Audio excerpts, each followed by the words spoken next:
Les indicateurs semblent être au vert pour un retour à la normale des relations diplomatiques entre l'Iran et les pays du Golfe. Les différentes visites de travail et les déclarations mutuelles vont dans ce sens en tout cas.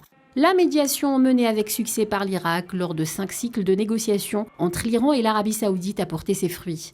Le ministère iranien des Affaires étrangères a mis l'accent sur la nécessité d'améliorer les relations entre les deux pays dans l'intérêt de la stabilité et la sécurité dans la région. Nasser Kanani a souligné que la coopération entre Téhéran et Riyad pouvait participer à rétablir le calme et la sécurité au Moyen-Orient. Il a par ailleurs indiqué que les pourparlers pour rétablir les relations bilatérales étaient positifs malgré des divergences d'opinion.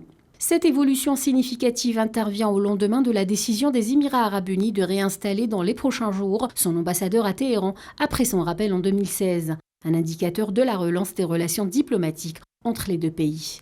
Le Koweït a été le premier pays du Golfe à prendre l'initiative de renouer les relations avec l'Iran, 7 ans après sa décision de baisser le niveau des relations diplomatiques avec Téhéran. Alors que le rapprochement entre l'Iran et les pays du Golfe s'accélère, les discussions sur une alliance de sécurité au Moyen-Orient, autrement dit une OTAN arabe, sont au point mort. Ces discussions auxquelles devaient prendre part ces 3 pays du Golfe, avec une participation américano-sioniste pour contrer ce que l'entité sioniste appelle la menace iranienne. Les Émirats arabes unis ont officiellement annoncé qu'ils ne feraient partie d'aucune alliance ciblant d'autres pays dans la région.